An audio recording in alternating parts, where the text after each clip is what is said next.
ഒരു ഹാർഷ് കളറിനെ നമ്മൾ ഫേസ് ചെയ്യുമ്പോഴും ഒരു ന്യൂട്രൽ ടോൺ, അതായത് ഈ ഗ്രേ, വൈറ്റ്, ലൈറ്റ് ബ്ലൂ, ഇങ്ങനെയുള്ള കളേഴ്സ് കൂടെ നമുക്ക് മെന്റൽ, അതായത് ഒരു കളർ സൈക്കോളജിയിലോട്ട് വരുമ്പോഴത്തേക്കും അത് കുറെ കൂടെ ഒക്കെ പ്ലീസിങ് ആണ് നമ്മുടെ മൈൻഡ്.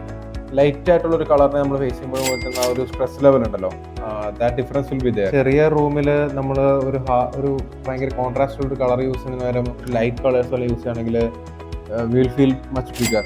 ഈ വോൾസിലൊക്കെ നമ്മൾ ഈ കളർ ലൈറ്റർ കൊടുത്തു കഴിഞ്ഞാൽ ഫ്ലോറിങ് കുറച്ചുകൂടെ ഡാർക്കർ കൊടുക്കാൻ നോക്കുക. അതാകുമ്പോഴത്തേക്കും രണ്ടു കൂടെയുള്ള ഒരു കോൺട്രാസ്റ്റ് വേരിയേഷൻ കാണാൻ നല്ല രസം ഉണ്ടാവും. സീലിംഗ് ഡാർക്കർ ആണ് ചൂസ് ചെയ്യുന്നതെങ്കിൽ വോൾസും ഫ്ലോറൊക്കെ ലൈറ്റർ ആക്കുക. അങ്ങനെ ഒരു ബാലൻസ്ഡ് ആയിട്ടുള്ള രീതിയിൽ ചെയ്യുന്നത് അഡ്വൈസബിൾ ആണ്. സോ ലൈറ്റർ കളർ ആണെങ്കിൽ സൺലൈറ്റിലൊക്കെ അത്യാവശ്യം നല്ല ബ്രൈറ്റ്നസും കാര്യങ്ങളൊക്കെ കിട്ടുകയും ചെയ്യും. കുറച്ചുകൂടി ഒരു പോസിറ്റീവ് എനർജി ക്രിയേറ്റ് ചെയ്യുന്നത് ഈ ലൈറ്റ് കളേഴ്സ് തന്നെയാണ്.